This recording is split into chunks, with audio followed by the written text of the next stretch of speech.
del Centro Preuniversitario de la Universidad Nacional Mayor de San Marcos. Jóvenes, ¿cómo están? Los saluda como todos los días lunes a las 11 en punto de la mañana su profesor Elmer Flores. ¿Qué tal, jóvenes? ¿Cómo están? Vamos a entonces a presentar. ¿Qué tal, Andrea? ¿Cómo está? Igualmente saludamos a Nancy Camila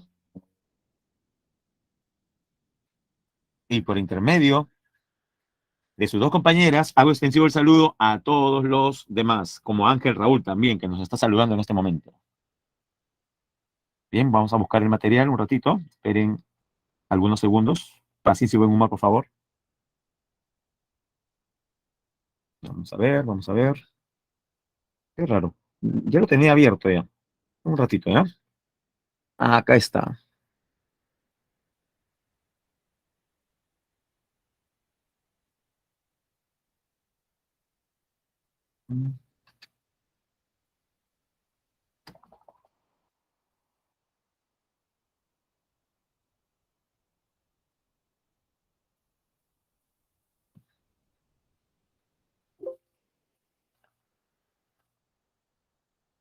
Muy bien, vamos a... Entonces, ahora sí, a presentar nuestro material.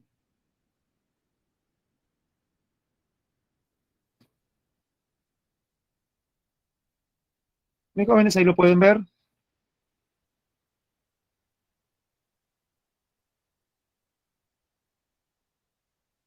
Me confirman si se está observando, por favor. Oiga, profesor, sí se visualiza. Ya, gracias. Amazonía y Antártida como reservas de biodiversidad en el mundo. Luego veremos el papel que cumplen en nuestro país las ANPs. ¿Cómo, profesor? Sí, las ANPs, es decir, las áreas naturales protegidas por el Estado, que en total corresponden a 10 categorías. Pero no se asuste, veremos en clase solamente 3: los parques nacionales, los santuarios nacionales y las reservas nacionales. O como dice ahí, los parques, los santuarios y las reservas. Pero recordemos que hay dos tipos de santuarios. Hay santuarios nacionales y santuarios históricos. Los históricos son solamente 4. Aprovecho para hacerles recordar cuáles son: Machu Picchu, que es el más emblemático, el bosque de Poma, Chacamarca en Junín y las pampas de Ayacucho. ¿Por qué se llaman santuarios históricos? Porque aparte de albergar belleza paisajística, belleza natural, son lugares importantes porque en estos se han desarrollado eventos históricos de gran trascendencia, como la batalla de Junín, la batalla de Ayacucho, en el caso de Machu Picchu, la ciudadela misma, o en el bosque de Pomac, restos de la cultura Sicán o Lambayeque. ¿Ya? Eso es el santuario histórico. No hablaremos al detalle sobre esa categoría, pero sí sobre santuarios nacionales. Jóvenes, entonces, ¿se entendió que existen dos tipos de santuarios en el Perú? Los leo, jóvenes. Ya, hay dos tipos de santuarios en el Perú. Uno son santuarios ¿qué? Nacionales, y los otros santuarios ¿qué?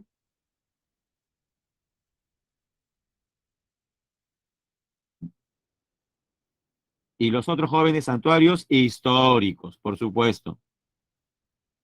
En clase más adelante detallaremos sobre qué santuarios, sobre los nacionales o sobre los históricos, sobre los santuarios nacionales, ¿ya? Como los manglares de Tumbes, Ampay, Lagunas de Mejía, Megantoni, entre otros. Y también veremos las áreas reconocidas internacionalmente. Ya, esto sí lo hemos trabajado en cívica, en el tema de patrimonio. A nivel internacional, ¿cómo se llama la entidad de la ONU que determina si un lugar es patrimonio de la humanidad, ya sea cultural, natural o mixto? Eso sí lo sabe. No es la UNICEF, no es la FAO, no es la OMS, no es el Banco Mundial, no es el FMI, sino es... ¿O ya se le olvidó? Gracias, Rodrigo. Muy bien. La UNESCO, que son las siglas de la entidad en español o en inglés, jóvenes. UNESCO son las siglas que corresponden al nombre de la institución, en español o en inglés. En inglés. El nombre en español sería Organización de las Naciones Unidas para la Educación. Ya complete. Para la educación. ¿Y qué más? Sí, porque muchos. Ajá, claro, muy bien, Andreita. Ahí está en inglés. Ahí están las siglas, UNESCO. Muy bien. Y en español sería Organización de las Naciones Unidas para la Educación, la Ciencia y la Cultura. Educación. En inglés comienza con qué letra?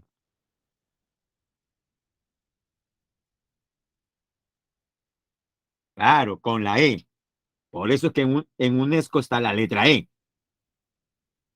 Cultura. En inglés, ¿con qué letra comienza? Igual que en español, ¿con qué letra? Con la C. Ahí está la C de UNESCO, la penúltima letra. Ah, profe, no me diga. Sí, yo sé que mucho, profe, ya me di cuenta, pero hay algunos que se olvidan. Y ciencia, en inglés, ¿con qué letra comienza? Con la S, correcto. Esa es la S de UNESCO. No lo olvide, ¿eh? Es la ONU para la educación, la ciencia y la cultura. Y no se olvide, la UNESCO reconoce cuántas categorías de patrimonio, dos o tres. De eso hemos hablado con detalle en la clase de cívica. La UNESCO reconoce dos o tres categorías. No lo olvide. Reconoce tres: patrimonio cultural, patrimonio natural, y ya me estoy asustando porque nadie escribe. Y la tercera categoría es patrimonio.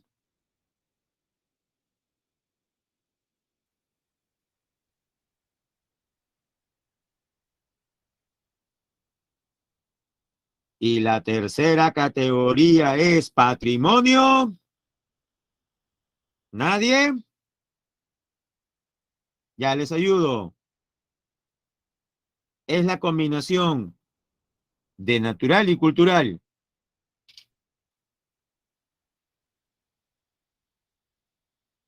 ¿Nada? ¿Será posible? A ver, voy a activar el chat, ¿ya? Con la esperanza de ver una respuesta correcta.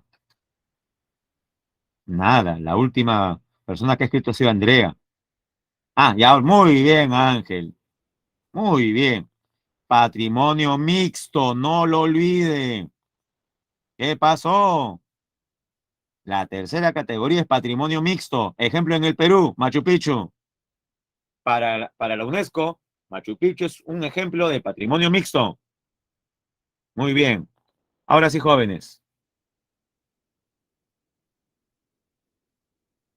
Vayamos a la segunda diapositiva.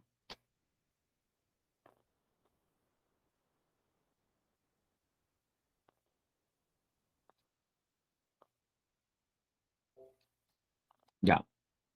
Reservas de biodiversidad del mundo. Son zonas importantes del planeta, ya que constituyen valiosas reservas de agua dulce. Son reguladoras del clima mundial y poseen una rica diversidad biológica. ¿Cuáles son estos dos lugares de gran importancia ecológica? La Amazonía, ahí veo una imagen satelital, y la Antártida. Comencemos con la Amazonía. Seguramente he escuchado más de una vez que la selva amazónica es el pulmón más grande que tiene el planeta. ¿Ha escuchado alguna vez ese dato acerca de que la Amazonía es el principal pulmón? Y la mayoría, profe, sí, sí lo he escuchado. Ya, ¿y es realmente correcto ello? No lo es. Lo correcto sería decir que la Amazonía es uno de los principales pulmones del planeta. Claro, cuando decimos pulmón, está claro que nos referimos en sentido figurado. ¿Por qué, profesor? Le decimos pulmón porque es un lugar que libera oxígeno y absorbe CO2, es decir, mitiga el efecto invernadero antropogénico, es decir, reduce las consecuencias del cambio climático, pero no es a nivel planetario la principal responsable de la liberación de oxígeno. ¿Cuáles entonces son los océanos, jóvenes? A la pregunta, ¿qué zonas, qué regiones son las principales fuentes de liberación de oxígeno? Respondemos, los océanos. Ahora, usted deja de lado los océanos y se ocupa solamente de las regiones continentales, ahí sí, son las selvas tropicales las que liberan más oxígeno y absorben más dióxido de carbono. ¿Y cuál es entonces la selva más grande del planeta? La selva aquí en Sudamérica, la selva amazónica. Veamos otras características de la Amazonía. Es la mayor cuenca hidrográfica del mundo. Posee el 20% del agua dulce que fluye hacia los océanos, la quinta parte de las aguas dulces líquidas. 3. Posee más de la mitad del bosque húmedo tropical del mundo. O sea, usted junta todos los bosques tropicales en Sudamérica, Centroamérica, África, Asia y Oceanía, y la Amazonía tiene más del 50%. Es la zona de mayor biodiversidad del planeta, tanto en plantas como en animales. Y lo que le decía, es la región continental que más oxígeno produce y también la que más dióxido de carbono absorbe. Posee también, de la mano con esa gran diversidad natural, una rica diversidad cultural. Por ejemplo, recuerda que en el caso peruano, más de 50 etnias viven en la Amazonía. Y vamos a ver cómo va su memoria a corto plazo. De las 48 lenguas autóctonas habladas en el Perú, ¿cuántas se hablan en la Amazonía? De las 48 jóvenes, ¿cuántas se hablan en la Amazonía?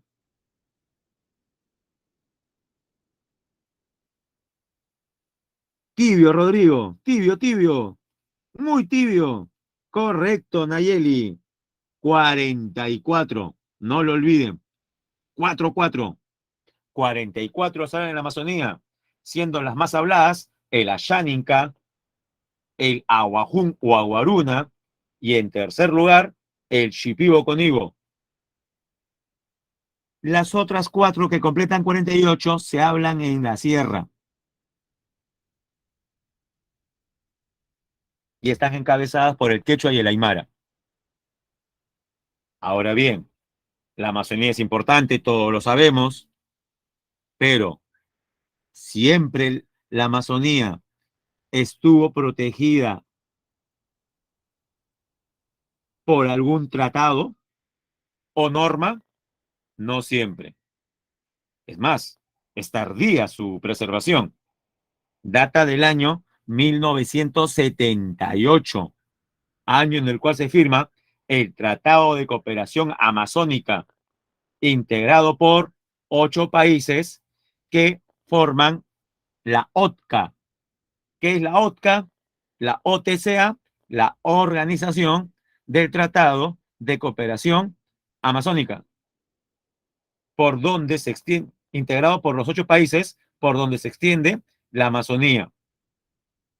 A ver, jóvenes, vamos a ver cómo le va en cuestión de banderas. Quiero que me diga el nombre de los 8 países que conforman el Tratado de Cooperación Amazónica, pero siguiendo el orden de izquierda a derecha de las banderas que están debajo del mapa. A ver, ¿con quién comenzamos entonces? ¿Reconoce banderas? Muy bien, Andrea. Bolivia. Ya está. ¿Qué le sigue?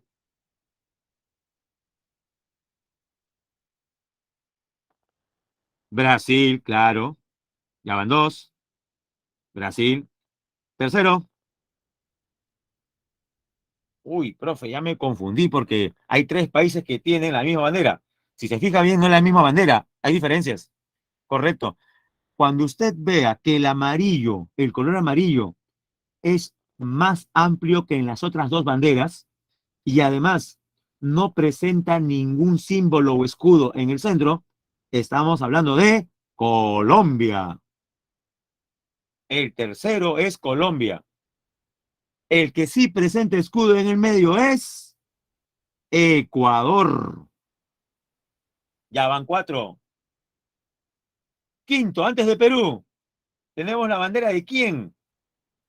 Del vecino de Venezuela, Guyana, antes colonia del Reino Unido. Cuando era colonia era conocida como Guayana Inglesa. Antes era conocido como Guayana Inglesa. Ya independiente, su nombre es Guyana. De Guyana, ¿qué sigue? Perú. Y de Perú, Surinam. Surinam, recuerda, fue colonia ¿de qué estado europeo? De los Países Bajos. Por esa razón también era conocida en el pasado como Guayana Holandesa. Su nombre simplemente es ahora Surinam. Y jóvenes, la última bandera corresponde a qué país. Y está ahí porque también tiene selva amazónica. Venezuela, ¿no? El último es Venezuela. Creo que algunos han visto más la bandera de Venezuela que la de Perú en los últimos tiempos. Pero ahí está, Venezuela. Y dígame, de los 8 países que forman la Organización del Tratado de Cooperación Amazónica, ¿cuáles son los 2 países que tienen más Amazonía?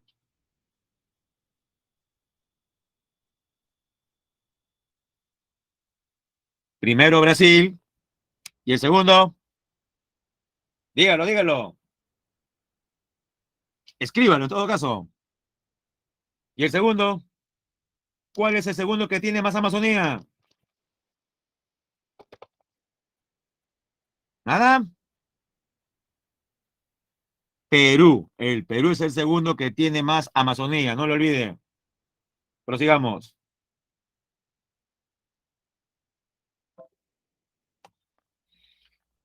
Sin embargo, la Amazonía es amenazada por actividades humanas como técnicas de explotación no compatibles de la minería informal, especialmente ¿qué minería? Jóvenes, en Madre de Dios, en los ríos, se han instalado dragas y con ayuda del mercurio se busca ¿qué? Se busca ¿qué metal? Oro, correcto, Ángel. ¿Cuál es la región política del Perú más castigada por este tipo de minería ilegal? Aurífera. Madre de Dios. Sin temor a equivocarnos, ¿cuál de las 4 fotos que usted tiene al frente es de Madre de Dios?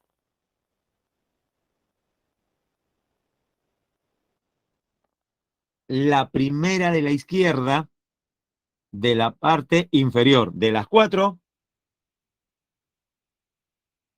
la inferior de la parte izquierda.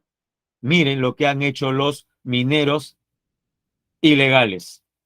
Prácticamente han convertido esa parte de la selva en un paraje del desierto del Sahara. Increíble, ¿no?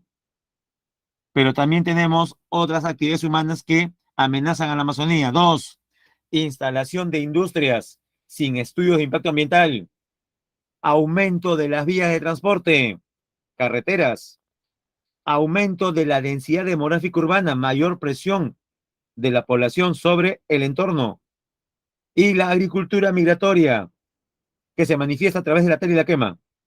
Ahí vemos en las fotos la expansión agrícola, los incendios forestales, la minería ilegal, las vías de transporte. Mis jóvenes, dejamos la Amazonía y es el turno de hablar de la otra reserva de biodiversidad, la Antártida. Pero primero hay que localizarlo.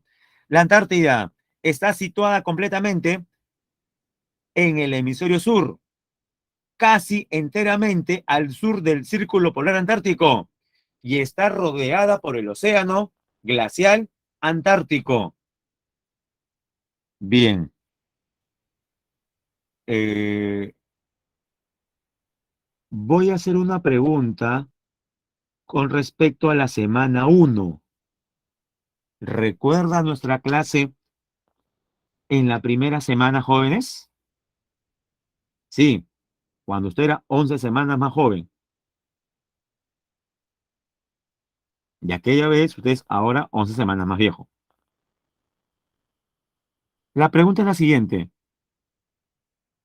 ¿Un círculo polar es un ejemplo de paralelo o meridiano?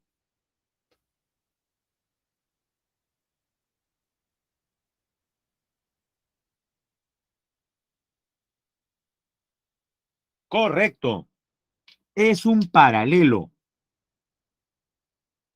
¿Y por qué se les llama a esos trazos paralelos? Porque son paralelos a la línea ecuatorial. Muy bien. A ver, otra pregunta. ¿Y cuántos paralelos se pueden trazar?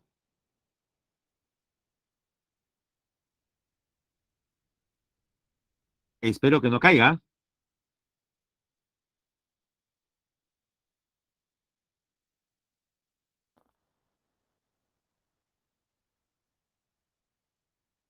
A ver, jóvenes.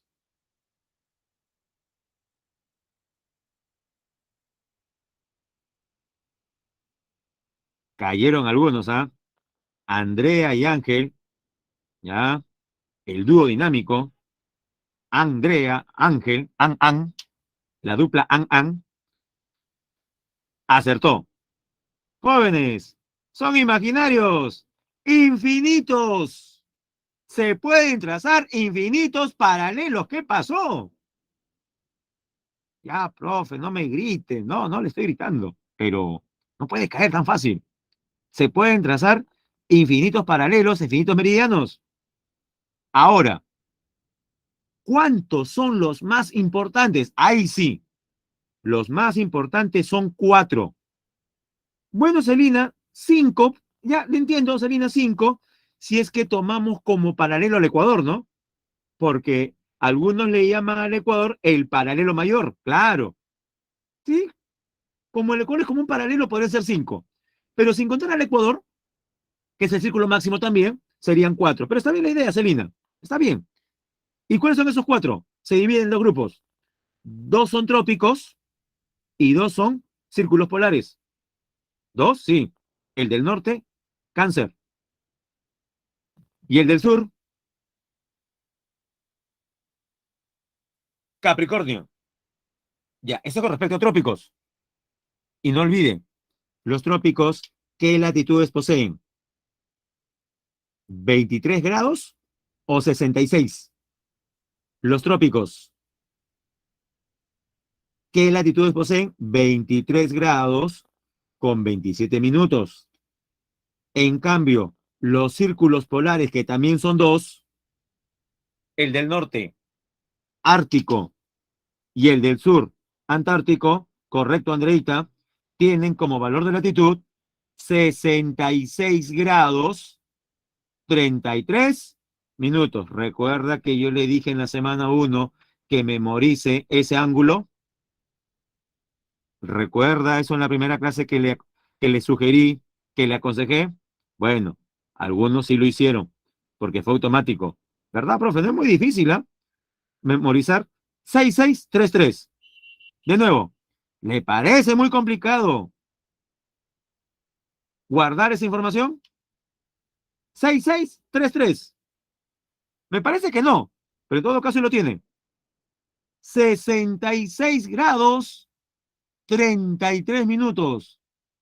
Con ese valor de latitud, ¿estamos en una zona fría o cálida? 66 grados, jóvenes. Una zona muy alejada del Ecuador. Por tanto, es una zona fría. Saque su cuenta.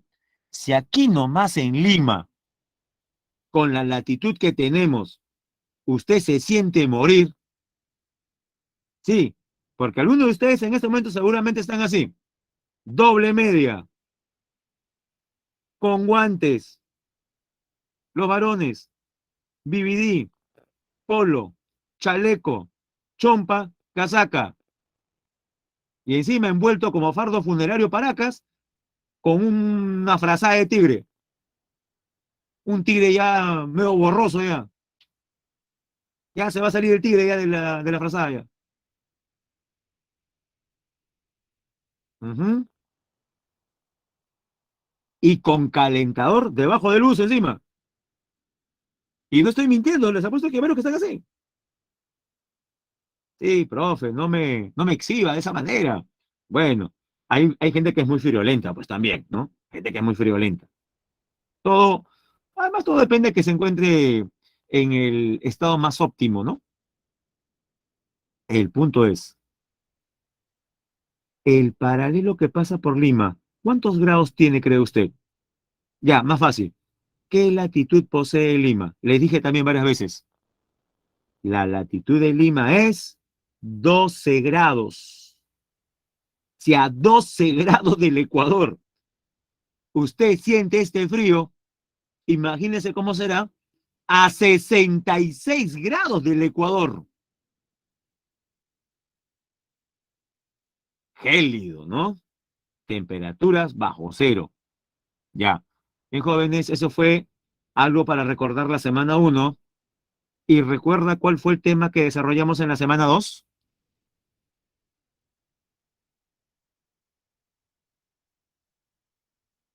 Muy bien, Celina. Vimos el tema de cartografía. Y como fue cartografía, voy a aprovechar el mapa que está ahí en la pantalla. Veamos cómo nos va. Jóvenes, el mapa que usted tiene ahí es un mapa elaborado a partir de una proyección A, cilíndrica, B, cónica o C, azimutal.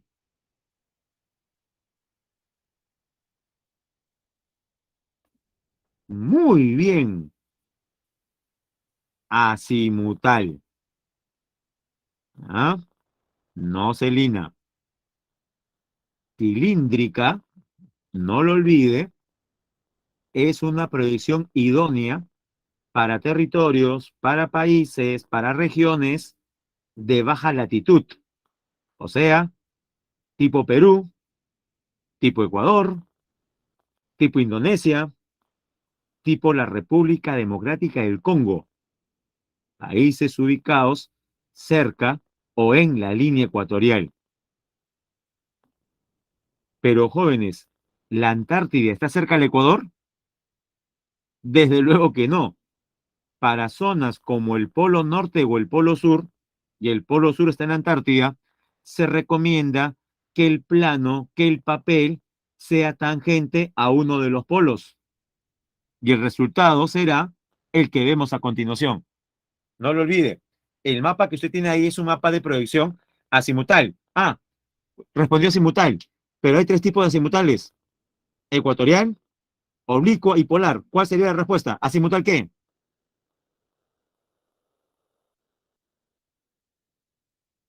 Azimutal polar, correcto, azimutal polar. Y en las azimutales polares, el punto que está en el centro coincide con ¿quién? Con uno de los polos, en este caso el polo sur. Sigo preguntando con respecto al mapa. En este mapa, ¿cuántos círculos identifica? Mire bien, ¿ah?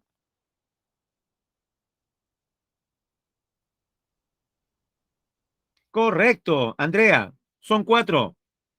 Pero de esos 4, hay uno que tiene trazo distinto. ¿Cuál es? ¿El primero, el segundo, el tercero o el cuarto? ¿Cuál aparece entrecortado? Mire bien.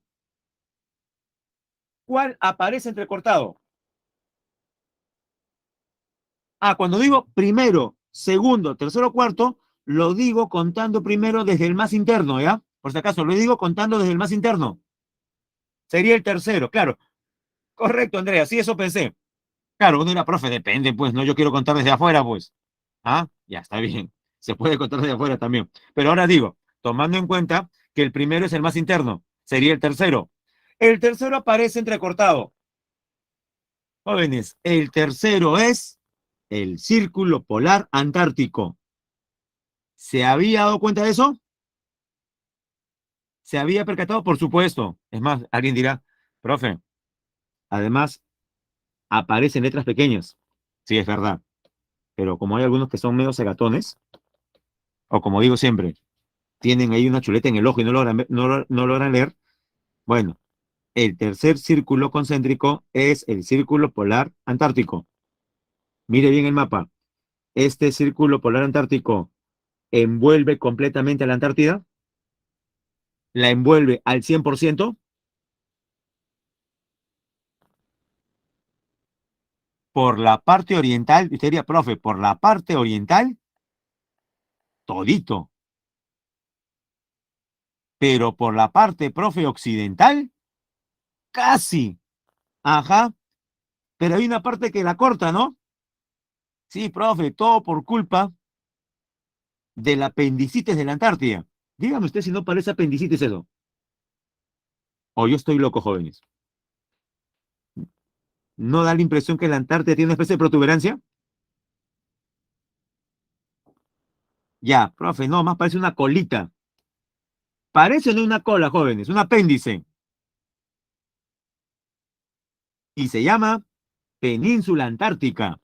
Entonces, si ese apéndice tiene nombre y es Península Antártica, pregunto, ¿la Península Antártica es cortada o no por el Círculo Polar Antártico?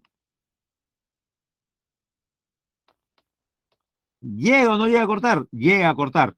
Por eso que no es al 100%. Por eso es que arriba dice, ubicada, situada casi enteramente al sur del Círculo Polar Antártico. Muy bien, jóvenes, eso era un recordar nada más de la semana 2, cartografía. Clima, gélido, muy seco, lejos del mar. Temperatura media. Si usted algún día se animase a visitar al menos los alrededores de la Antártida o lugares cercanos a la Antártida, tendría que ir en la época cálida, en enero. Profe, ¿qué temperaturas tendré en enero? 0,4 grados centígrados es calor en la Antártida, pero en la orilla todavía. Profe, 0,4, profe, dirá 4 al menos. No, no es 4, es 0,4. Es decir, menos de 1 grado. Prácticamente ahí, al borde del punto de congelación. Esa es la temperatura promedio más alta de la Antártida en verano. ¿Y dónde? En la orilla. Ya usted se interna y la temperatura sigue bajando. En el interior, -40, jóvenes. En el centro de la Antártida, en época de verano, es -40. Si ese es el verano, ¿cómo será mitad de año? También tenemos dato. Temperatura media en julio. En la orilla, en la costa, menos 23 grados centígrados. Y adentro, menos 68 grados centígrados. La atmósfera translúcida, diáfana, favorece la instalación de observatorios, tanto meteorológicos como astronómicos. Hay dos fotos en la parte inferior. Por descarte, jóvenes. La primera foto es en las costas o en el interior de la Antártida. La primera foto, la de la izquierda, es en las costas, por eso es que no se ve mucho hielo. Lugar ideal para el anidamiento, el apareamiento. ¿De quiénes? ¿Quiénes están ahí, jóvenes? Tomando sus rayitos de sol. Felices y contentos. ¿Quiénes aparecen ahí?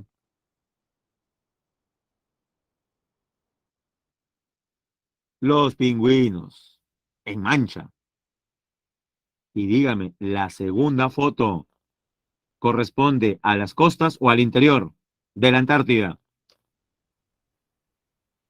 En el interior. Ahí sí, la masa de hielo es mucho más grande. Vamos a imaginar, no lo es, pero imaginemos que ese pingüinito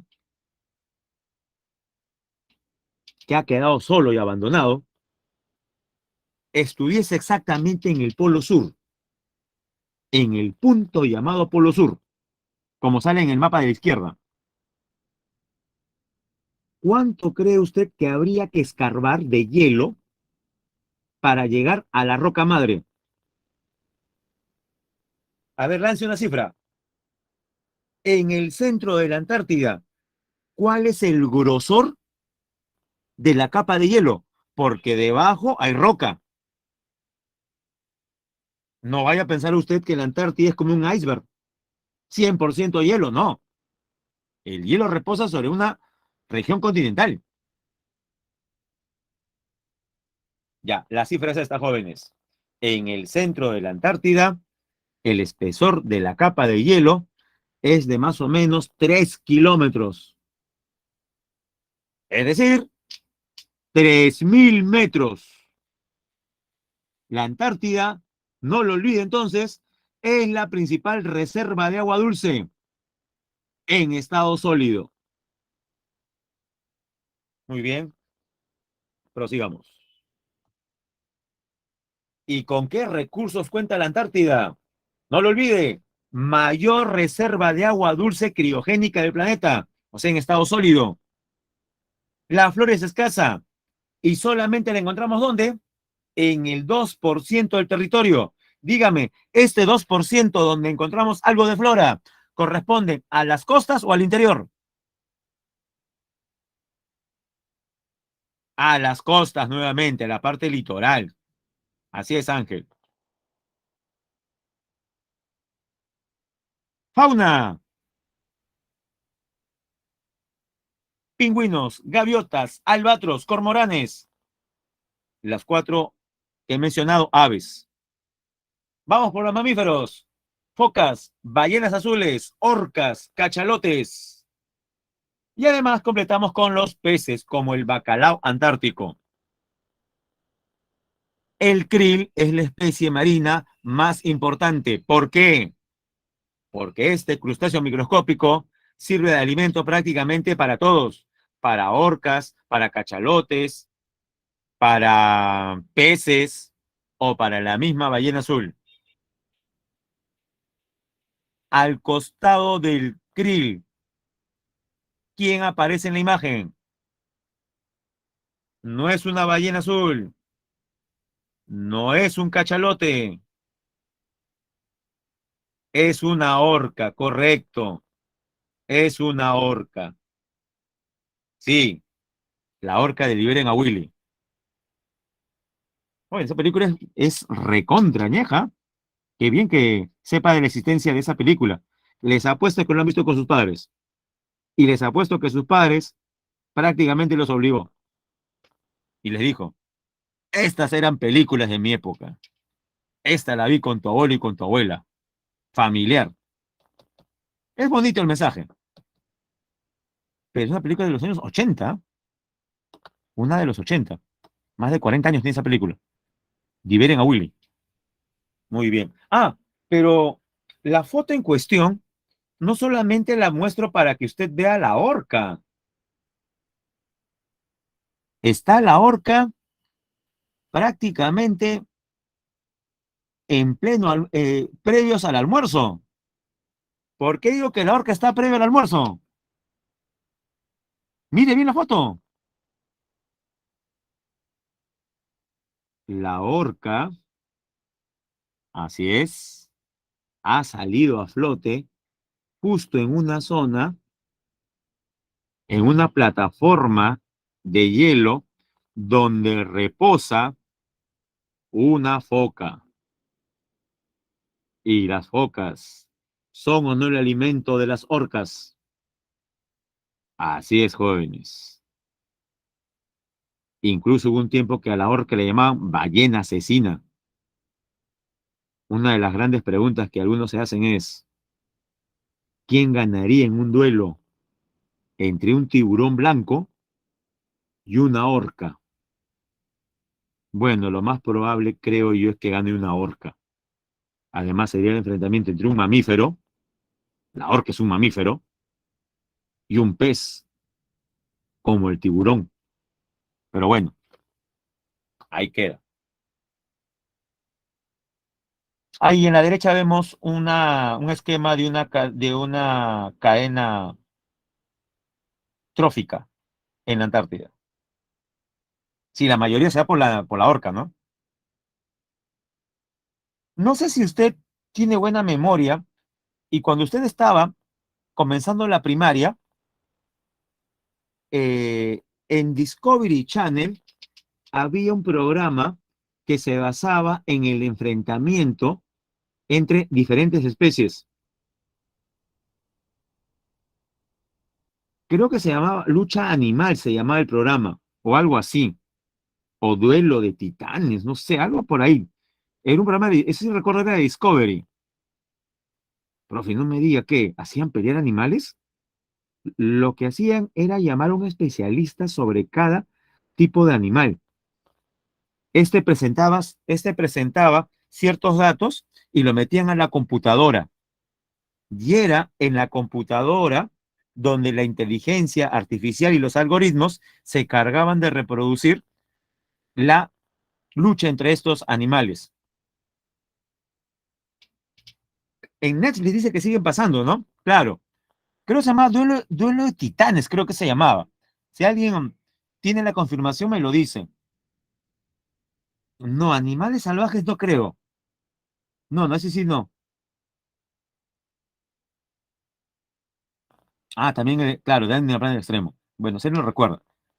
Creo que era Duelo de Animales o Duelo Animal se llamaba. A ver, por ahí de repente lo encuentro. Seguramente en YouTube también debe estar colgados los programas. Bien, prosigamos.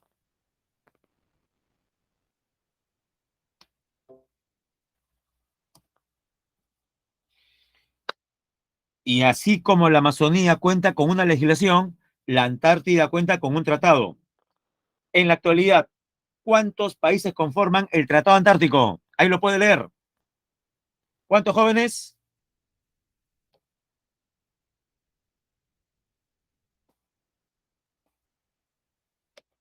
54. En esos 54 está el Perú. En esos 54, por supuesto. Y el Perú estuvo siempre desde el inicio. No. Vayamos al inicio. Tratado Antártico, firmado el 1 de diciembre de 1959, en donde en Washington, D.C., capital de Estados Unidos, ¿por cuántos países? Por 12 países que actualmente son miembros signatarios del Tratado Antártico. ¿Cuáles son estos? Argentina, Australia, Bélgica, Chile, sí, Chile, Estados Unidos, Francia, Japón, Noruega, Nueva Zelanda, Reino Unido, Sudáfrica y Rusia. Este tratado entró en vigencia 2 años después, es decir, en 1961. ¿Cuántos círculos de banderas hay en ese mapa? A ver, cuente. ¿Cuántos círculos de banderas? Hay 3. El más interno corresponde al de los miembros ¿qué? ¿Consultivos o signatarios, jóvenes?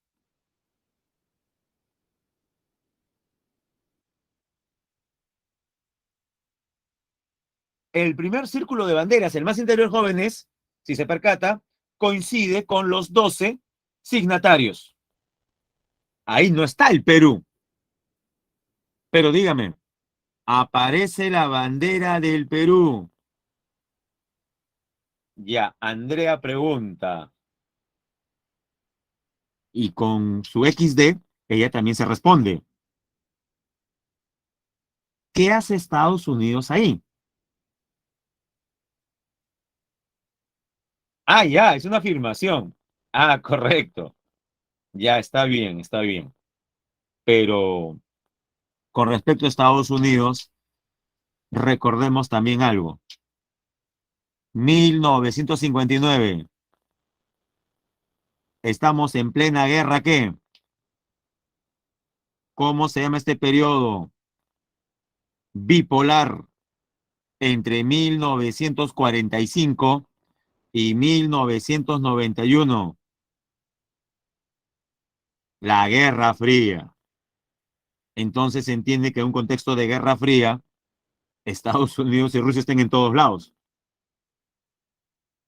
Es por eso. Bueno, y dígame, ¿aparece en el segundo círculo la bandera del Perú? Claro. Sí, profe, está por la parte de la izquierda. Así es. Ahí está, Perú. El segundo círculo corresponde a los países que son consultivos. No lo olviden. El Perú es un miembro consultivo. O sea, tiene voz y voto. Y el tercero corresponde a la tercera categoría. ¿Cuál es? Los miembros adherentes. Los que tienen voz, pero no tienen voto. Principales disposiciones del Tratado Antártico. Utilización exclusiva para fines pacíficos. Libertad de investigación científica y la cooperación hacia ese fin. Intercambio de observaciones de resultados científicos entre las partes, o sea, entre los países. Y 30 años después de la entrada en vigencia del Tratado Antártico, se aprobó el protocolo al Tratado Antártico sobre protección al medio ambiente, firmado en Madrid en 1991, donde se dispone que la Antártida es una reserva natural consagrada a la paz y a la ciencia, donde se aprobó una serie de principios con el fin de protegerla de cualquier actividad que pudiera ser un impacto perjudicial. Acerca de la relación entre el Perú y el Tratado Antártico, recordemos, adhesión del Perú en 1981. Entramos como miembro adherente, pero desde 1989 subimos a la categoría de miembro, jóvenes, y eso quiero que usted lo escriba. Desde el 89 somos miembros ¿qué?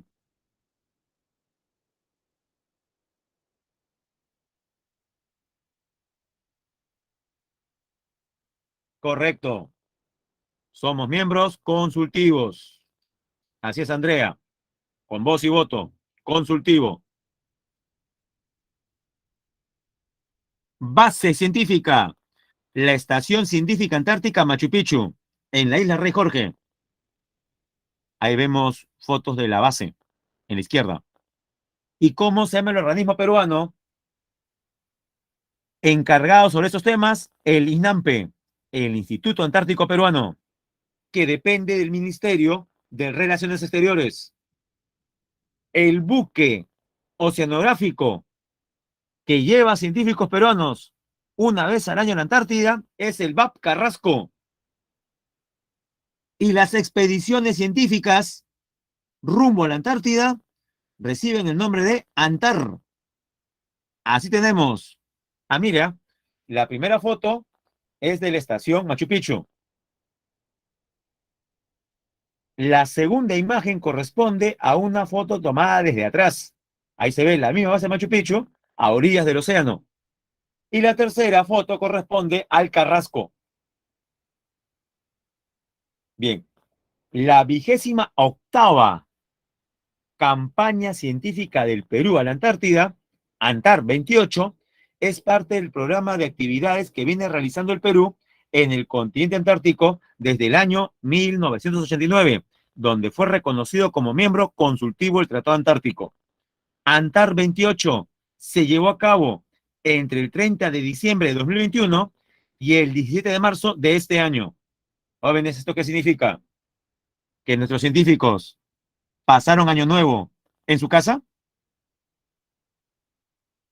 A ver, por las fechas. ¿Pasaron el año nuevo nuestros científicos en su casa? No. Lo pasaron camino a la Antártida. Porque también sale un poco tarde, ¿no? 30 de diciembre. En 2 días no llegan a la Antártida todavía. Y yo sé que esta es una fecha que para usted no tiene mayor importancia. No sé, lo percibo. Pero dígame, ¿el 14 de febrero lo pasaron en Lima? Nuestros científicos de la misión ANTAR 28, la última, pasaron 14 de febrero. ¿Entre los suyos? Tampoco, jóvenes. Pasaron el 14 en el lugar más gélido del planeta. Y no me refiero a su corazón, ¿ah? Sino a uno más frío todavía, que es la Antártida. Mira. Regresaron recién el 17 de marzo. Así es, Andrea. Como el corazón de él, o como diría su compañero por ahí, el corazón de ella, ¿no? Ya, miren, miren las cosas que me hacen hablar. Ya, sigamos mejor, ¿ya? Ah,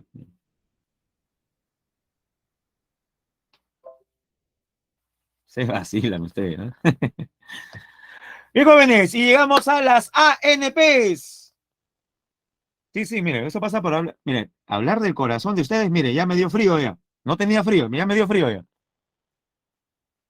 También estoy con Polito, también nada más. Ya. ¿Qué son las ANPs? Las áreas naturales protegidas. Son espacios continentales y marinos del territorio nacional reconocidos, establecidos y protegidos legalmente por el Estado. Representan el 17,31% del territorio nacional. Son en total 75 ANPs de Administración Nacional que conforman el SINAMPE. Pero también hay 25 áreas de conservación regional, o sea, a cargo de los gobiernos regionales. Y esto es bueno, miren, ¿ah? Son los buenos empresarios privados. 147 áreas de conservación privada. ¿Quiénes, qué entidad administra las ANPs? El Servicio Nacional de Áreas Naturales Protegidas por el Estado. Y jóvenes, justo nos han hecho el recordatorio, muchas gracias. Siendo las 11:55, vamos a pausar la clase para encontrarnos dentro de 15 minutos a las 12:10 y proseguir con la última parte. Pero ya estamos en el CERNAM. No se olvide, el CERNAM, el Servicio Nacional de Áreas Naturales Protegidas por el Estado, es el organismo adscrito al Ministerio del Ambiente que se encarga justamente de esto. ¿Sí? Más bien los dejo con la siguiente diapositiva. Con las ANPs y sus características. Bien, jóvenes, nos vemos a las 12:10. ¿Sí? Voy a pasar lista de nuevo, ¿ah? Ya, nos vemos. Son las 12:10 en punto. Vamos a tomar lista entonces. ¿Están ahí? A ver. Algunos creo que ya están rascando la olla ya, ¿eh? A ver, jóvenes, digan presente. Ajá, ahí está Andreita. Muy bien. Igual Celina, presente, ahí, firmes, al pie del cañón. Bien, jóvenes, les decía, las ANPs se dividen en dos tipos. Hay ANPs de uso indirecto y obviamente existen otras de uso directo. De uso indirecto, Parque Nacional, Santuario Nacional, Santuario Histórico. De uso directo, Reserva Nacional, Refugio de Vida Silvestre, Reserva Paisajística, Reserva Comunal, Bosque de Protección, Coto de Caza, Casa Deportiva por si acaso, zona reservada. Pero muchos dirán, ¿y cómo es eso, profe, de uso directo e indirecto? Ya, les pongo un ejemplo.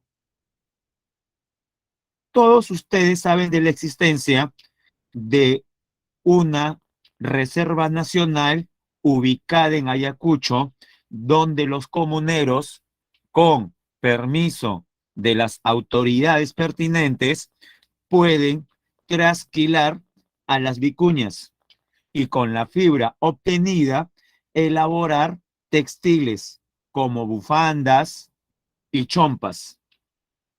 Venta de textiles que va a sumar a sus ingresos económicos, al desarrollo de alguna manera de la población dedicada a esas actividades.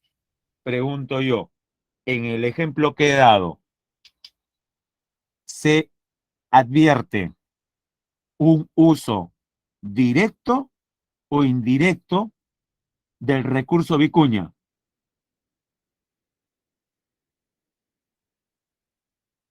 En este ejemplo que he brindado, ¿se da un uso directo o indirecto? A ver, jóvenes, los leo, los leo. Les repito, los comuneros han trasquilado la vicuña, han obtenido su fibra y la han convertido en textiles, que luego venderán. Correcto, Nayeli Rubí. En el ejemplo dado, el uso es directo. Y dígame, dije Ayacucho, dije Vicuñas, ¿de qué reserva nacional muy conocida estoy hablando? Complete, de la Reserva Nacional Pampa Galeras. Así es, Milagritos y Andrea. Pampa Galeras en Ayacucho. Entonces, Pampa Galeras es un ejemplo de área natural de uso directo o indirecto. Pampa Galeras es de uso directo o indirecto. De uso directo. ¿Y cómo sería indirecto? Que solamente se permita la entrada de visitantes a una ANP para contemplar un paisaje o para que sean transportados por un río en una embarcación y puedan ver a las aves y a los primates en la copa de los árboles. Pregunto yo, ¿qué actividad es esa? ¿No es acaso ecoturismo? Esto último que explico. Se llama, ¿no? Ecoturismo, jóvenes. Así es ecoturismo. El ecoturismo es un ejemplo de uso directo o indirecto del recurso.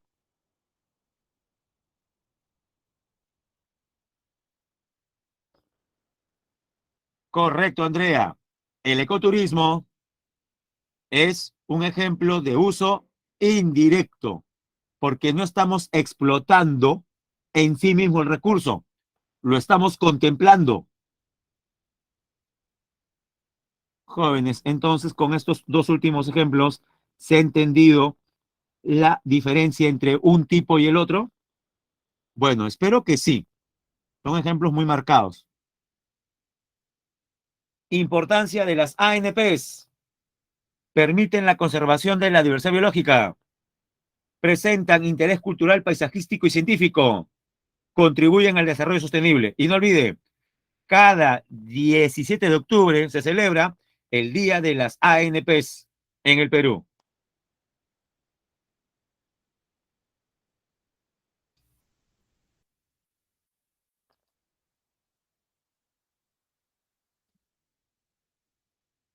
Bien, comenzamos. Parques nacionales son áreas que constituyen muestras representativas de la diversidad natural del país y de sus grandes unidades ecológicas. En ellos se protege con carácter de intangible la integridad ecológica de uno o más ecosistemas, las asociaciones de la flora y fauna silvestre y los procesos sucesionales ecológicos y evolutivos, así como otras características paisajísticas y culturales que resulten asociadas. En la actualidad son 15 los parques nacionales y los más importantes son, ahí van, el más antiguo del Perú, el primero en ser creado, queda en Cajamarca, se llama Cutervo. Protege los bosques montanos de la corrida de Terros y colonias de un ave en estas cuevas, en las cuevas de San Andrés, los guácharos. En la imagen vemos a una hembra, guácharo, o un guácharo hembra, empollando 2 huevos. Tingo María en Huánuco, también muy conocido. Protege los bosques montañosos de la Bella Durmiente. Así también las aves que encontramos en las cuevas de las lechuzas y de las pavas. El Manu, muy conocido, abarca Madre de Dios y Cusco. Protege especies desde la puna, pasando por bosques enanos, nubosos, hasta selvas. En cuanto a animales, lagarto negro, lobo de río, jaguar u otorongo, y también guacamayos como en la foto.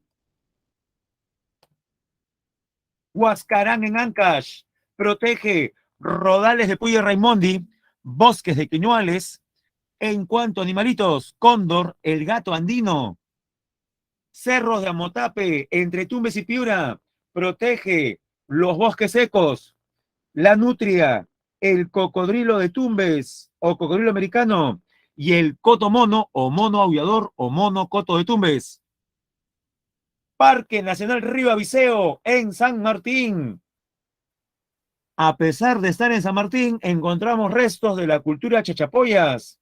Protege el páramo y solamente aquí encontramos al rarísimo mono choro de cola amarilla.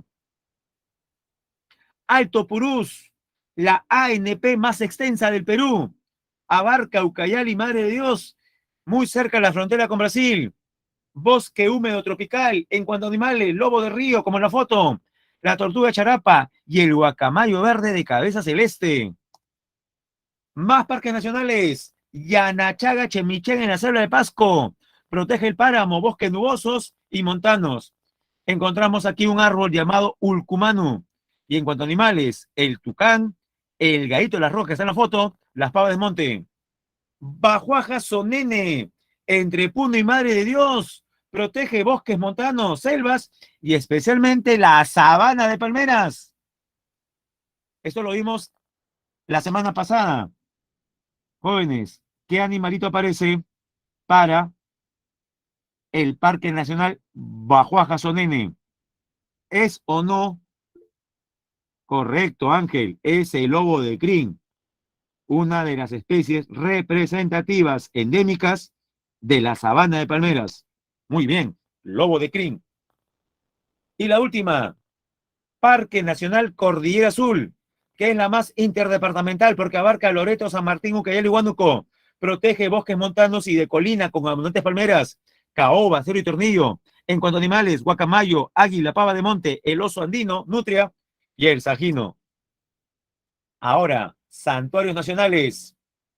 Los santuarios también son intangibles y son de menor tamaño que los parques nacionales. Los parques protegen varios ecosistemas. En cambio, los santuarios son áreas protegidas de uso indirecto o intangible. Hasta ahí tienen características similares a los parques. Las diferencias, mire, en un santuario se protege el hábitat de una especie o una comunidad de flora y fauna, así como las formaciones naturales de interés científico y paisajístico. Se permite el turismo, la investigación científica en zonas apropiadamente designadas.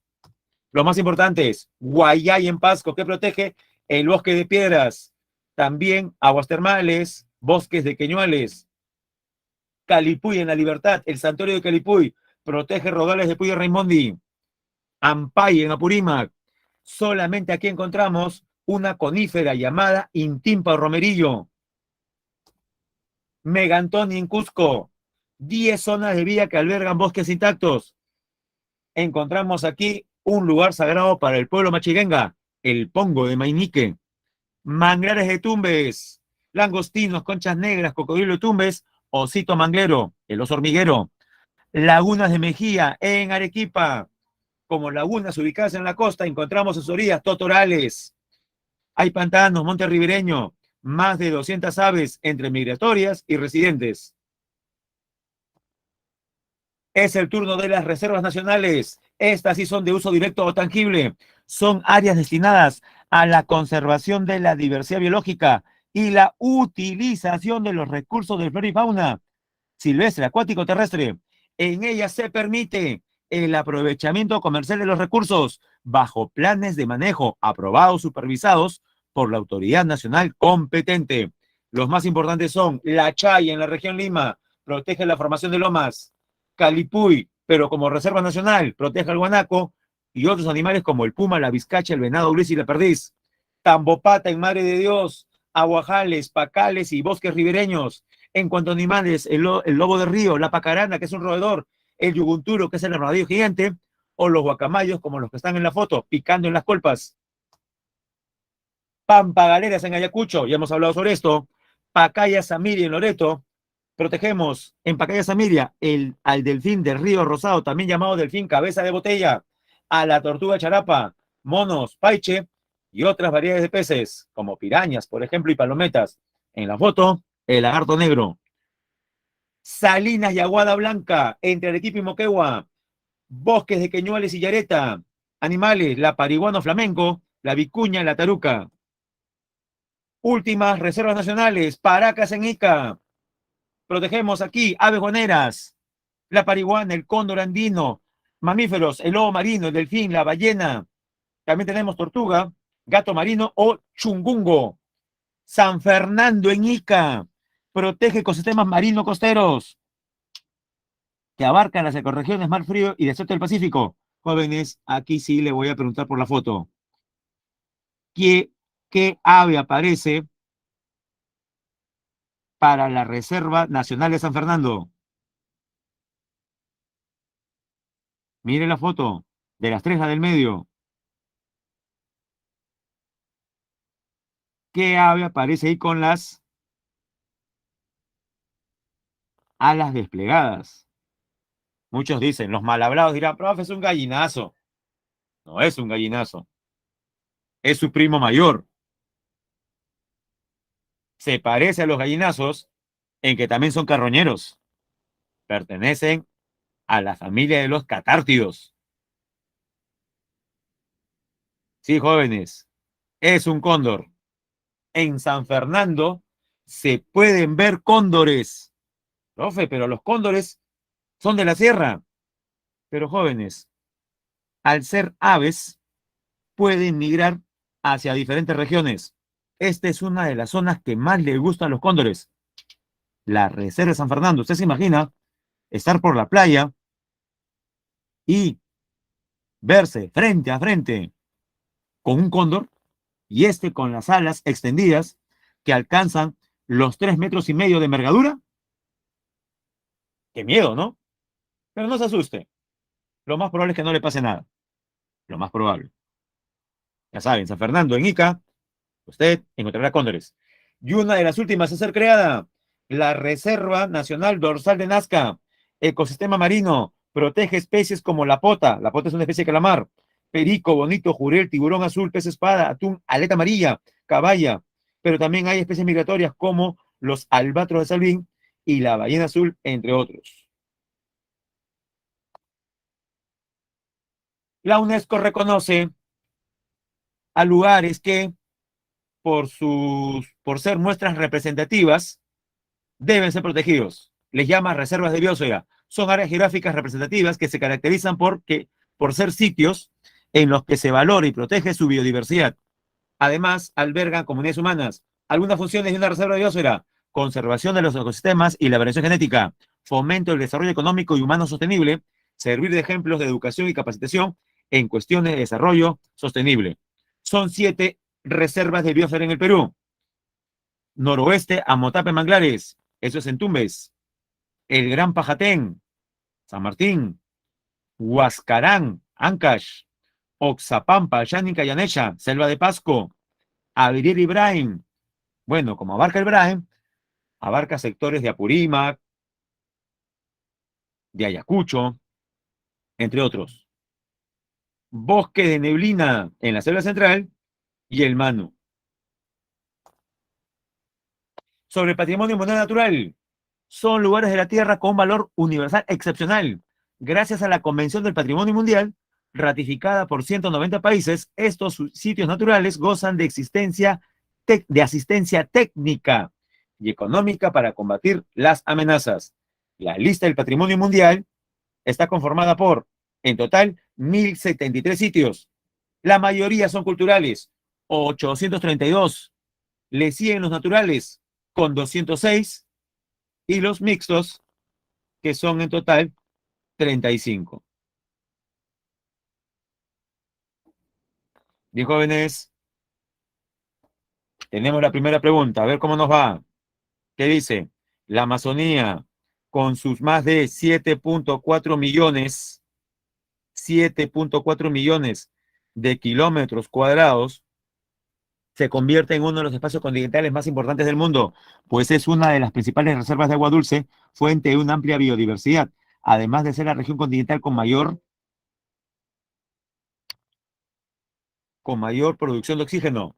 A pesar de estas características, esta región viene siendo afectada por acciones humanas, acciones antrópicas. Al respecto, identifique los enunciados que representan amenazas a este espacio. Jóvenes, ¿cuáles son amenazas? La 1 es una amenaza, el incremento de unidades de conservación de soberanía regional. Lo 1 es positivo, más bien. 4, la implementación sostenible de sumideros de carbono. Implementar sumideros de carbono, o sea, lugares, espacios que absorban más carbono en forma natural como los bosques, es una amenaza a la Amazonía. Todo lo contrario, es algo positivo. Las amenazas están en 2 y 3. El aumento de represas hidroeléctricas. Y 3, la ampliación de redes ferroviarias y la construcción de carreteras en plena selva. Sería 2 y 3, jóvenes. ¿Qué clave marcamos? Si las amenazas son 2 y 3, ¿cuál es la letra que marcamos? Correcto, Alessandra, la letra C. Número 2, en el marco de los objetivos geopolíticos del Perú está la proyección a la Antártida, la cual se inició con la adhesión al Tratado Antártico en el 81, para luego llegar al nivel de miembro consultivo en el 89. Así entonces, como miembro de este tratado, el Perú debe realizar expediciones con frecuencia a dicho territorio. Respecto a esta presencia peruana en la Antártida, determina el valor de verdad de los siguientes enunciados. A ver, veamos. 1. El Perú es miembro del Pleno del Comité Científico de Investigaciones Antárticas, debido a sus contribuciones científicas. Verdadero. 2. El ente encargado de coordinar, conducir y supervisar la política nacional antártica es el IMARPE. Falso.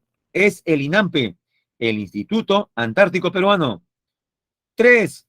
Su base se ubica en la isla Rey Jorge, donde llegan las campañas científicas durante los meses del verano austral.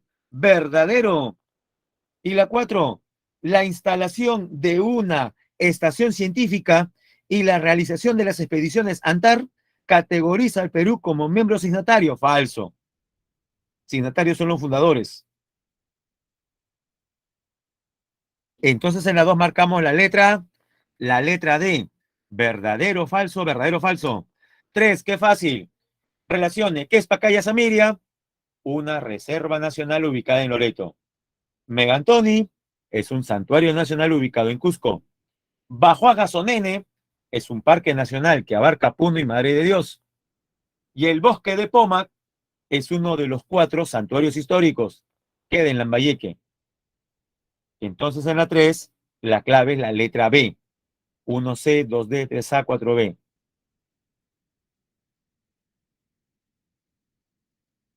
Y la última, En base al mapa donde se señalan algunas reservas de biosfera, relacione estas áreas de conservación con su respectiva ubicación. Bueno, jóvenes, se ha percatado que aquí la clave a marcar es la letra C. Ese es el orden, ¿no? La letra C. Ujú. Claro. ¿Será, profe? No entiendo. Sí, en realidad, las que salen ubicaciones debió decir letras. No sé si se ha percatado.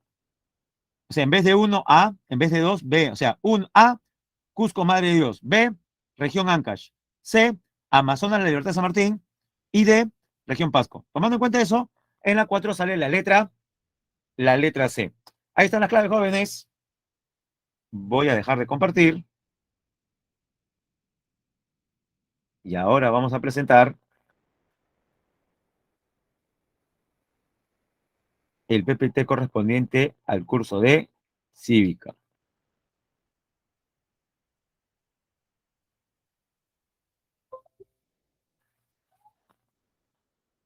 Bien. Vamos a retroceder un poquito más, disculpen. Ahora sí. Jóvenes, primero pregunto, ¿se observa la diapositiva correspondiente al Poder Legislativo, el también denominado primer poder del Estado?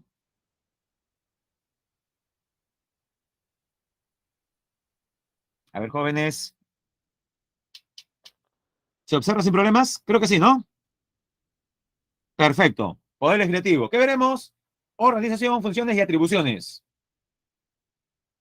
A ver, veamos.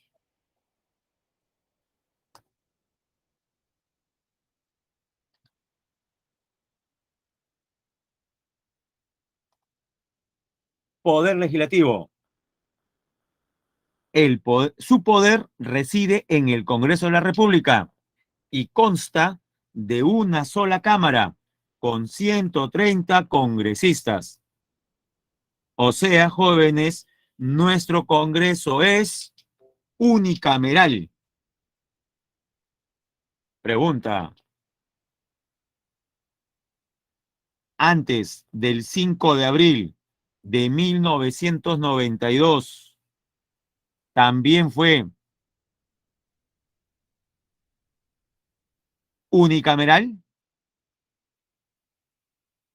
El Congreso que fue disuelto por Alberto Fujimori un 5 de abril de 1992, sí, hace poco más de 30 años, ¿fue un Congreso unicameral o bicameral, jóvenes?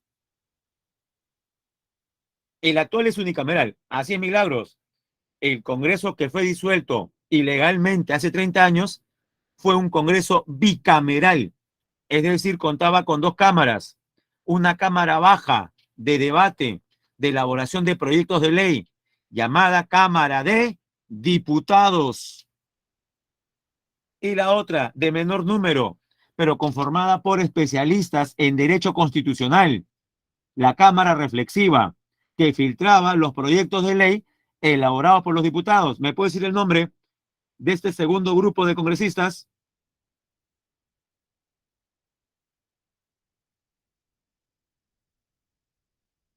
En algunos países le llaman Cámara Alta. Correcto, Andrea. Nos referimos al Senado, que como su nombre lo indica, está conformado por los senadores. Muchos me preguntan y me dicen, profe, ¿y usted está a favor de un Congreso unicameral o bicameral? Y yo no tengo dudas para responder. Lo mejor sería un Congreso de dos cámaras.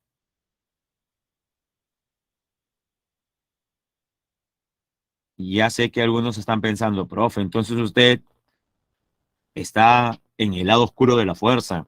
No me diga que usted apoya a los actuales congresistas que quieren al caballazo y zurrándose en el referéndum de hace 2 años, donde se dijo no a la bicameralidad, volver a este sistema. Bueno, acerca de si es mejor un Congreso bi o unicameral, Reafirmo, es mejor un Congreso de 2 cámaras, pero no como no como lo propone este Congreso. Porque, jóvenes, al ser un Congreso bicameral, ello implica que aumentan o disminuyen el número de congresistas. El solo hecho de crear otra cámara implica más o menos congresistas, jóvenes. ¿Qué cree usted? Con 2 cámaras ya. Más o menos congresistas implica más congresistas. Y dígame,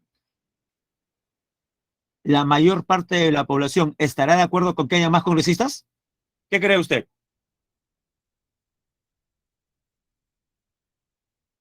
La mayoría va a estar en contra. He ahí el punto. Funciones. Como indica su nombre, una de las funciones del poder legislativo es legislar, pero no es la única. Antes de hablar de las otras dos, veamos en qué consiste la función legislativa en el Congreso. Comprende el debate, la aprobación, la interpretación, la modificación y la derogación de reformas de la Constitución, de leyes y resoluciones legislativas. Bueno, este de repente el aspecto que más le conocemos al Congreso, pero también tiene una segunda función que le llamamos función especial o funciones especiales. ¿En qué consiste? En que el Congreso elige a altos funcionarios como el defensor del pueblo, los 7 miembros del Tribunal Constitucional y de los 7 miembros del directorio del BCR, el Congreso puede seleccionar a 3, porque 4 lo hace el Ejecutivo. ¿Qué más? Ratifica al presidente del BCR y también al superintendente de Banca y Seguros. No se olvide que nombrar, seleccionar, elegir altos cargos, altos funcionarios es función especial. Y la tercera, funciones de control político. Comprende la investidura del Consejo de Ministros, el debate, la realización de actos e investigaciones y la aprobación de acuerdos sobre la conducta política del gobierno, el ejercicio de el ejercicio de delegación de facultades. Ya, para que me entienda mejor esta función. Jóvenes, el Congreso puede citar a un ministro para que dé cuenta de las labores que está haciendo en su despacho ministerial. ¿Tiene esa capacidad el Congreso de citar a un ministro? ¿Qué cree usted?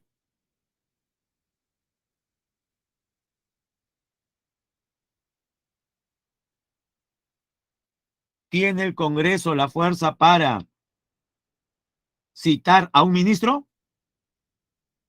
Por supuesto. Y no solamente citarlo, sino interpelarlo.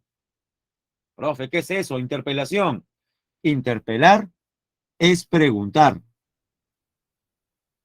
Se le entrega al ministro una batería de preguntas que va a tener que contestar.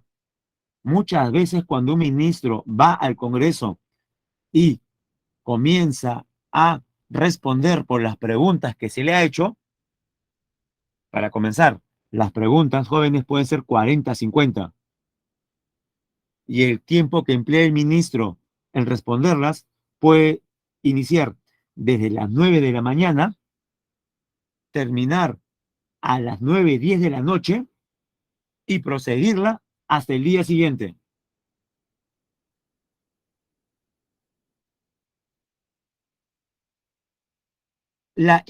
Si las preguntas o las respuestas dadas por el ministro no satisfacen a los congresistas, estos luego disponen votar ¿para qué?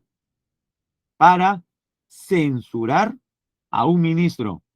Si el Congreso censura a un ministro, no le queda otra al presidente que en poco tiempo buscar al reemplazo.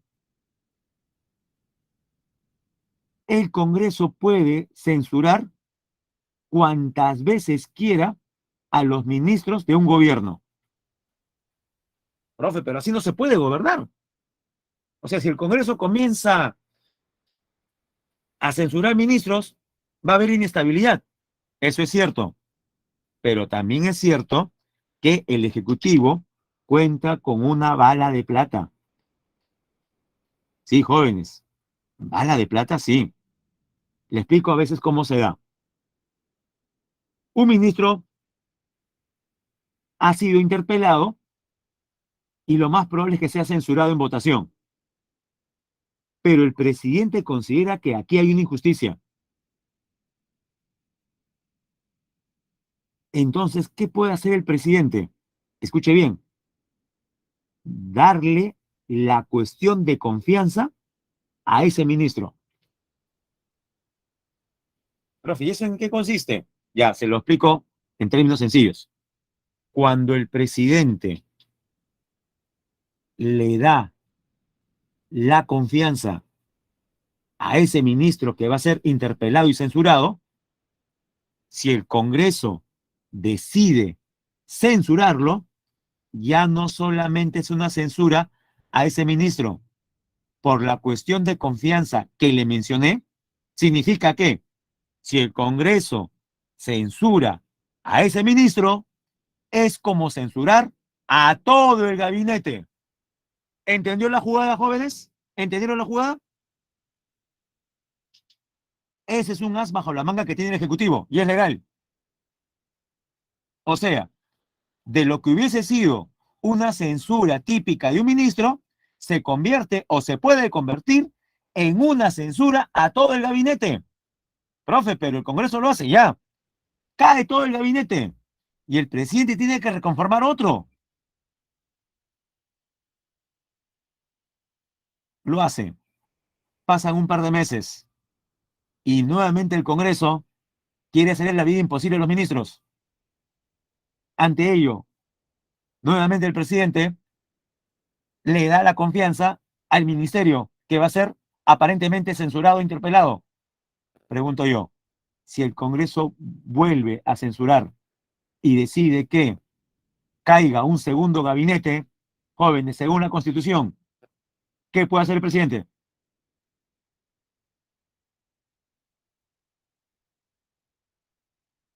Ante la segunda censura a un gabinete ministerial, según nuestra Constitución, el presidente, legalmente, ¿qué puede hacer?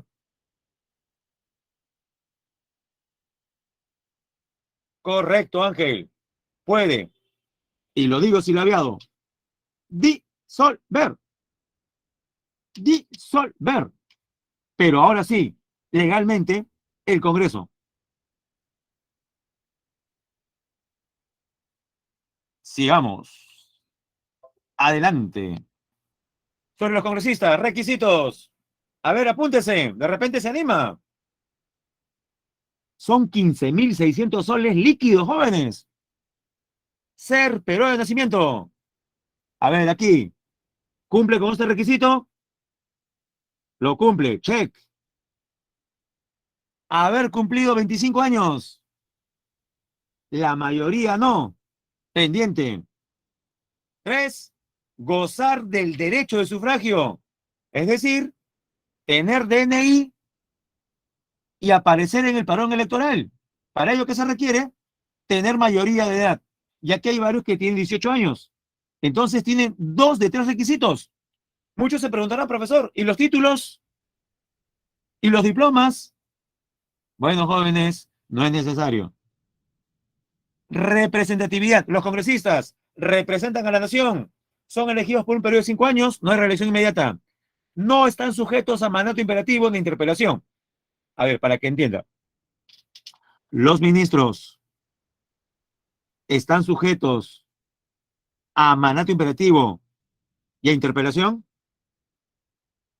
¿Un ministro puede ser interpelado por el Congreso?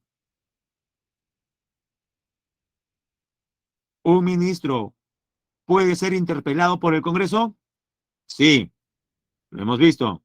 Ya, cambio la figura.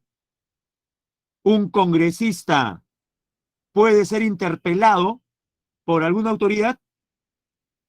Un congresista puede ser citado para que responda de por qué ha votado de tal o cual manera. No, esa es la diferencia. Los congresistas no están sujetos a mandato imperativo ni a interpelación.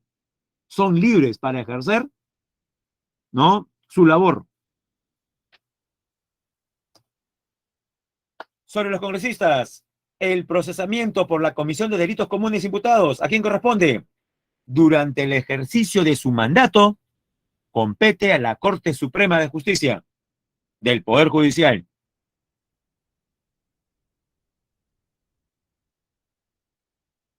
Y antes de asumir el mandato, es competencia del juez penal en lo ordinario. Característica del cargo: es irrenunciable.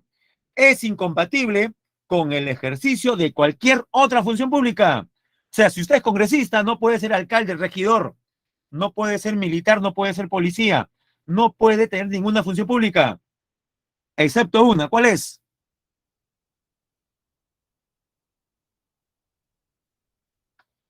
La de ministro de Estado. Es la única, la de ministro. Atribuciones del Congreso: dar leyes y resoluciones legislativas, velar por el respeto de la Constitución y de las leyes, aprobar los tratados, aprobar el presupuesto y la cuenta general de la República, autorizar empréstitos, o sea, los préstamos que se hace el Perú, especialmente de afuera, ejercer el derecho de amnistía, que no debe confundir con el indulto que da el presidente, aprobar la demarcación territorial que proponga el Poder Ejecutivo, o sea, la creación de distritos, de provincias, prestar consentimiento para el ingreso de tropas extranjeras en el territorio de la República, siempre que no afecte en forma alguna la soberanía nacional, autorizar al presidente de la República a salir del país. Órganos del Congreso de la República. El máximo órgano es el Pleno, porque es la máxima asamblea deliberativa. Está formado por 130 congresistas. En él se debaten y se votan todos los asuntos y se realizan los actos que prevén las normas constitucionales, legales y reglamentarias. Pero también tenemos el Consejo Directivo. ¿Qué es el Consejo Directivo? Es la mesa directiva más los portavoces de cada grupo parlamentario. De cada grupo parlamentario. Adoptan acuerdos y realizan coordinaciones para el adecuado desarrollo del Congreso. Aprueban el presupuesto y los planes de trabajo legislativo. Aprueban la agenda de cada sesión del Pleno, definiendo los proyectos que se tratarán en la orden del día de la sesión, poniéndolas en conocimiento de los congresistas 24 horas antes del inicio de la sesión. Tercero, la Junta de Portavoces, pareció lo anterior, la mesa directiva, pero un portavoz de cada grupo parlamentario. Ya no todos. ¿Qué ven? La elaboración del cuadro de comisiones para su aprobación por el Consejo Directivo y posteriormente por el Pleno. La exoneración de los trámites de envío a comisiones y prepublicaciones. La ampliación de la agenda de la sesión, y la determinación de prioridades en el debate. O sea, el orden que deben seguir los eventos que se van a discutir. La presidencia, elegido por el Pleno por un año, representa al Congreso, preside las sesiones del Pleno y de la Comisión Permanente y de la Mesa Directiva, autoriza el ingreso de las Fuerzas Armadas y la Policía Nacional al recinto del Parlamento. Ahí vemos a la congresista Alba, todavía, ¿no?, presidenta del Congreso. ¿Qué es la mesa directiva que vemos en la parte delantera del hemiciclo? Bueno, es una mesa conformada por el presidente o la presidenta más 3 vicepresidentes. Tiene a su cargo la dirección administrativa del Congreso y de los debates que se realizan en el Pleno, Comisión Permanente y del Consejo Directivo.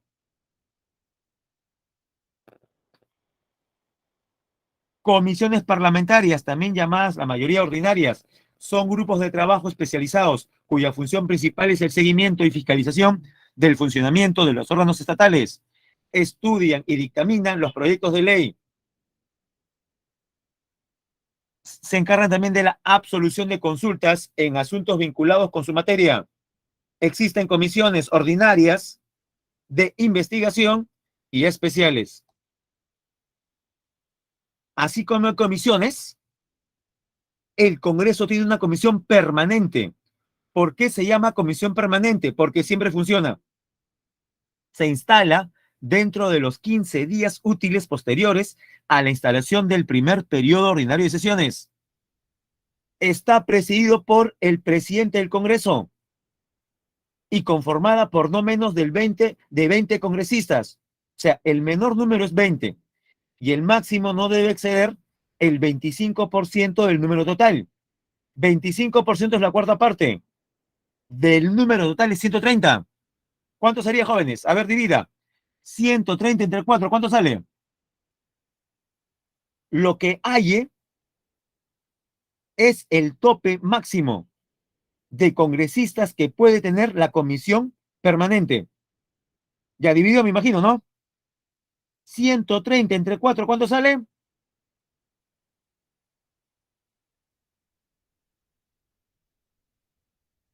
32, correcto. Ya, quedémonos para abajo con 32. En otras palabras, la comisión permanente del Congreso tiene un número que puede ir entre 20 y 32. ¿Se entendió eso, jóvenes? Espero que sí. La comisión permanente tiene un número menor. En otras palabras, jóvenes, la comisión permanente es como un Congreso en chiquito. Resumido, ejerce sus funciones durante el funcionamiento ordinario del Congreso. O sea, cuando el Congreso funciona, funciona también la comisión permanente, pero también funciona cuando el Congreso entra en receso e inclusive en el interregno parlamentario derivado de la disolución del Congreso. Sobre la función legislativa en el Perú, ya cuidado, muchos podrían caer víctima de esta falacia y creer que el poder legislativo es el único que tiene función legislativa en el Perú. ¿Qué pasaría si se encuentra en el examen con un enunciado para colocar verdadero o falso que diga solamente el poder legislativo tiene función legislativa en el Perú? ¿Verdadero o falso? Falso. Si bien es cierto, uno de los aspectos que más conocemos sobre el Congreso es que legisla, no es el único organismo que puede legislar. Veamos. Primero, comprende el debate y la aprobación de normas como la reforma de la Constitución, las leyes orgánicas, las leyes ordinarias, las resoluciones legislativas. Recuerde que en el Perú nos basamos en el principio de que la Constitución está por encima de cualquier norma.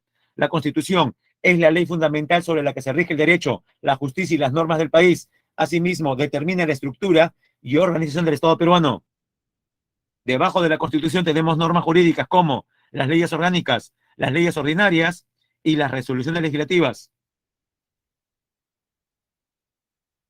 Las tres emanan del Congreso, pero veamos las diferencias. ¿Por qué se llama ley orgánica?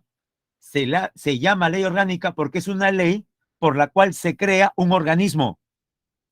Es en esta ley donde se menciona las características de esta institución, quienes acceden a sus cargos y qué requisitos deben tener. Por eso se llama orgánica, porque permite el funcionamiento de un organismo, de una entidad, de una institución. En cambio, las leyes comunes que siempre escuchamos son leyes ordinarias, son las normas de carácter general que mandan del Congreso y son muy variadas, civiles, penales, tributarias. Pero, aparte de leyes orgánicas y ordinarias, contamos con resoluciones legislativas. Un ejemplo, ¿quién tiene la función de darle permiso al presidente para que salga al extranjero, jóvenes? ¿Cuál es la única institución que puede autorizar eso? Muy bien, Ángel, es el Congreso. Solamente el Congreso puede dar ese permiso.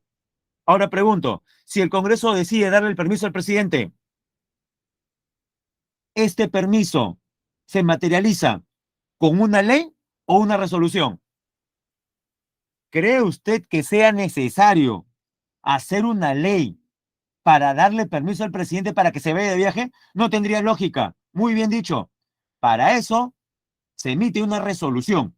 Es para cuestiones específicas y de corte administrativo.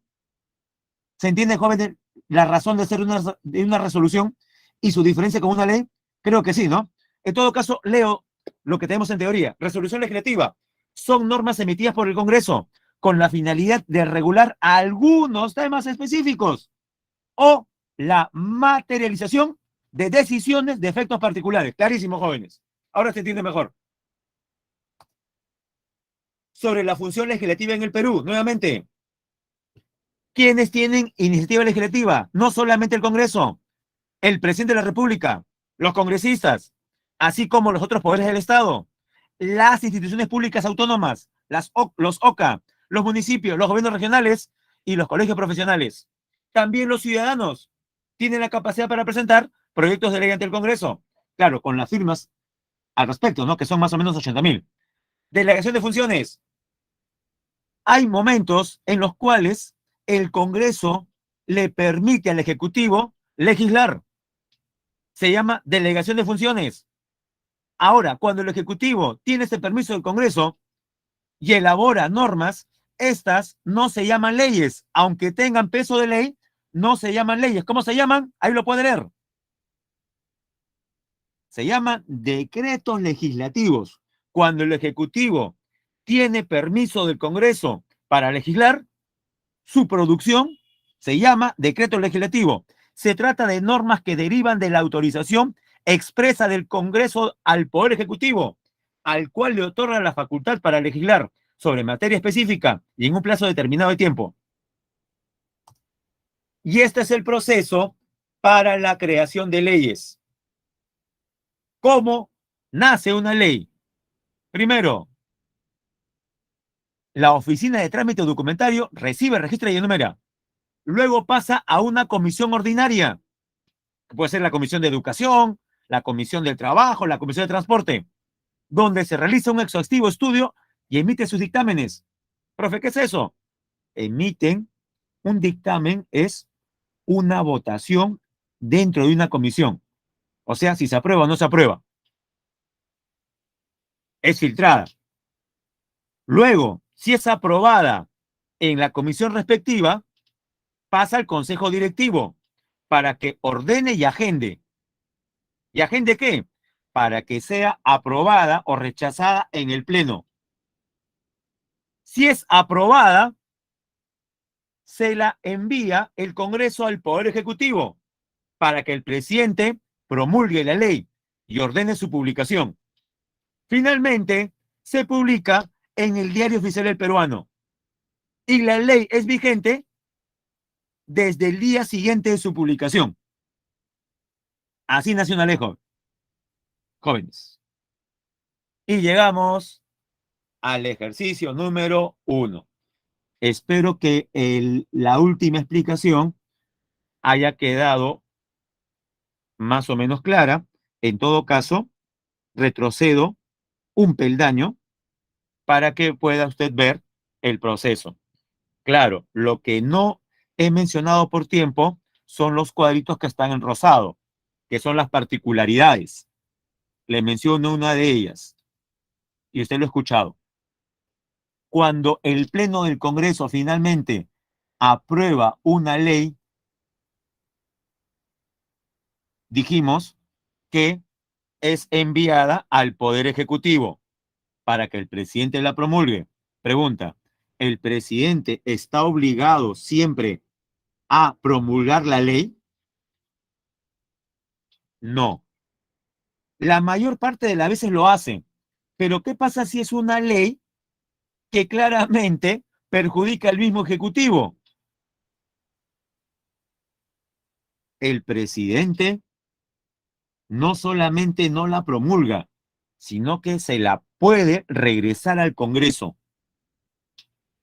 Ahora pregunto yo, que el presidente no la promulgue y la ley sea regresada al Congreso, ¿es o no el inicio de una crisis política? ¿Qué dice usted? Que el presidente no promulgue la ley aprobada por el Congreso. Es como decirle, estás trabajando mal.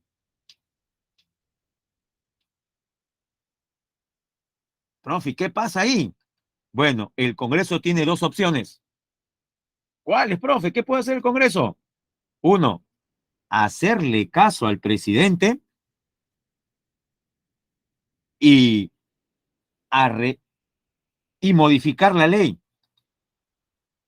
con las observaciones hechas por el Ejecutivo. Ahora, dime usted, ¿cree usted que un Congreso como este aceptará las observaciones del presidente? ¿Qué cree usted? ¿Un Congreso como el que tenemos aceptaría las observaciones? Yo creo que no. Profe, ¿qué pasa? Ya, la misma presidenta del Congreso promulga la ley. Por insistencia se llama. Profe, tanta cosa, entonces mejor que las leyes sean promulgadas por el mismo Congreso. Es que se supone que tiene que haber armonía y coordinación entre los poderes, pero a veces esto genera una rivalidad y una crisis. Bueno, jóvenes, ahora sí, vamos con las preguntas. Pregunta número 1. Frente al derrumbe de uno de los muros del complejo arqueológico de Cuelap, allá en Amazonas, el ministro de Cultura fue citado por una comisión ordinaria. ¿Qué comisión? La Comisión de Cultura y Patrimonio Cultural, para dar informes sobre las medidas que viene tomando frente a lo sucedido. Según el texto, ¿es constitucional la acción de los congresistas? ¿Qué cree usted? ¿Qué marcamos, jóvenes?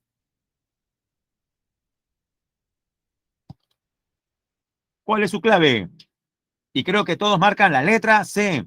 Sí, porque se encuentra dentro de las competencias del control político. 1, la C.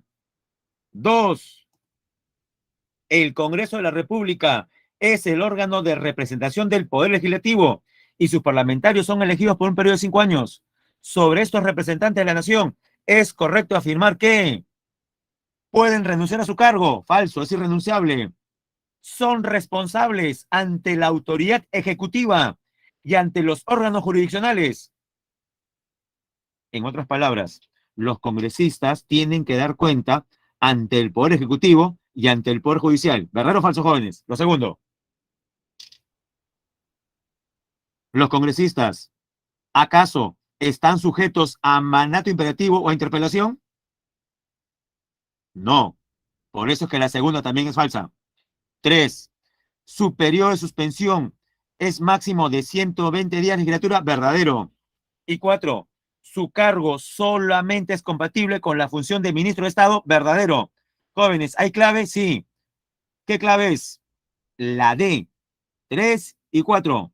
En la 2 marcamos la D. Penúltima.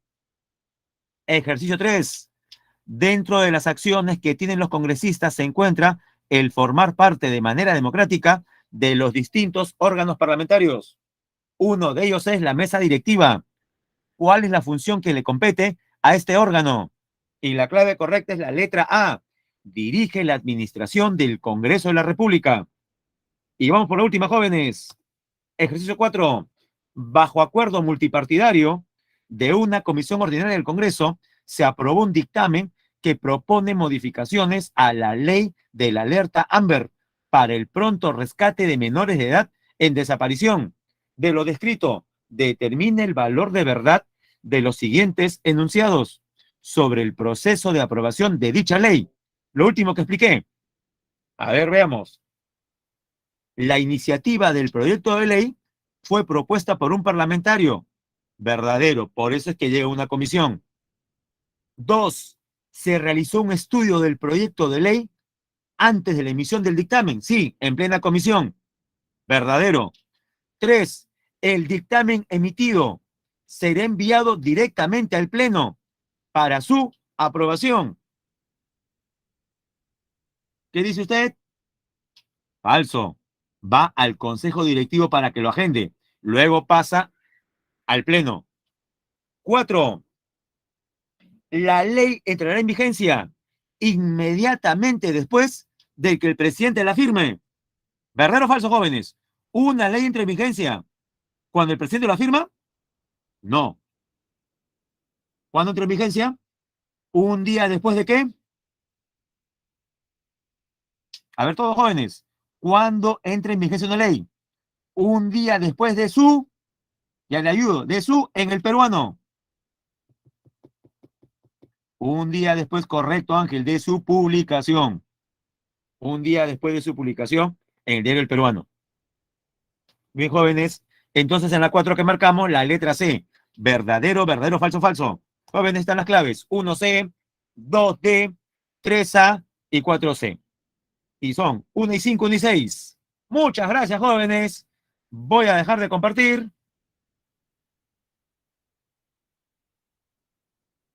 Ahí está. Y jóvenes, nos vemos entonces, como siempre, el próximo lunes a las 11 en punto. Que tenga un buen almuerzo y una excelente semana. Gracias por su atención. Nos estamos viendo. Chao.